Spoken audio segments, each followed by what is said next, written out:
Well, for more on corporate involvement in Pride and the so-called rainbow economy, let's bring in Calvin Dark. He's the principal and co-founder of RC Communications. Welcome back to the show. So as we know, Pride is celebrated in June in the US and also, though, in different months in different countries around the world. So what are you seeing in terms of the growth, in terms of global celebrations for Pride? Well, I think from a business standpoint, businesses are doing what helps them do what they do, have more business. And I think as culture changes, as traditions change, as countries and places in countries that 10, 20 years ago we would have never thought, would have marriage equality. Now that that's spreading, businesses are saying it's an opportunity because that's one other advantage they can have over their competitors. Now, what sort of money do we see these individual sort of month-long events bring in when it comes to supporting these causes versus other times of year, say?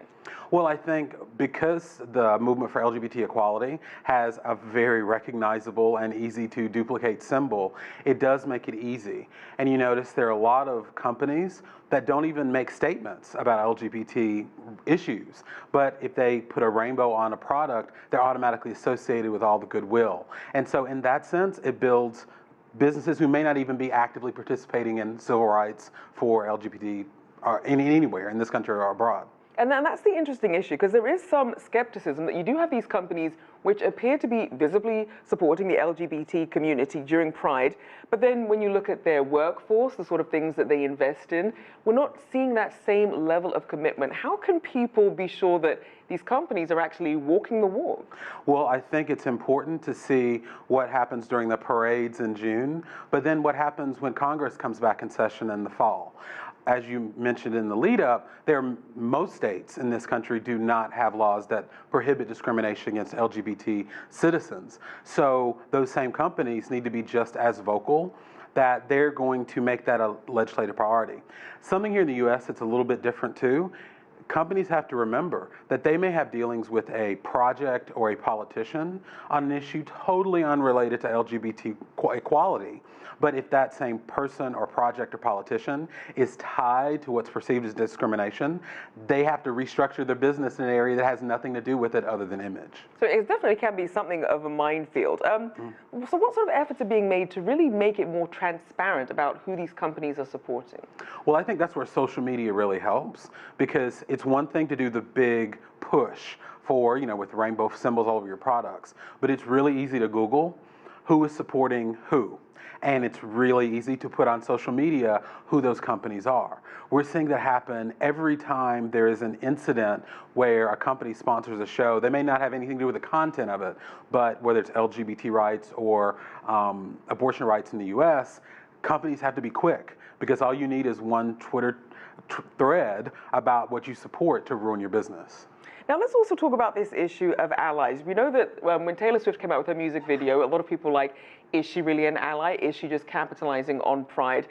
Talk about the ways that people can support. Say, if they haven't supported in the past or haven't been as vocal in the past, how can they still play a role with sort of, without being demonized, as sort of trying to capitalize on this? Well, I think they have to remember what my grandmother told me when I was little. People are going to be upset no matter what you do. With Taylor Swift, she got criticized for her first 10 years of her career because she didn't speak out politically. Then when she did, she got criticized for not being genuine. And that is up for debate. Of course, she's trying to raise her brand as well. But I think the key to what I think is the best way to evaluate it, notice what she did after the video. There was a specific plea to call your congressperson to pass the Equality Act. So it can be both. You can do it to increase your bottom line and to affect change. So I think if those two are partnered, then it can be seen as credible. Now let's also look at Pride itself as an event, which obviously is to remember the Stonewall riots of 1969. There is an issue, though, that people are wondering, is the history of it getting lost? Is it becoming too much about the parties and the commodification of the Pride symbol? Mm-hmm. But in this political age, is that still the case, or do you see any sort of turning of the tide? Well, I think our current president and the administration and some of the policies are combating what you just said. Because a lot of people forget, marriage equality wasn't a thing here in the United States till what, 2015? So we're not talking about a long time. There were a lot of progresses made during the Obama administration, where I think what you were talking about with more on the parties and not as much on the history, I think that was the trend. But now when you have the transgender ban in the military and active opposition of equality legislation, people are realizing the history is important because it's not over. Exactly. Very good points. Great to have you on. Calvin Dark there, principal and co-founder of RC Communications.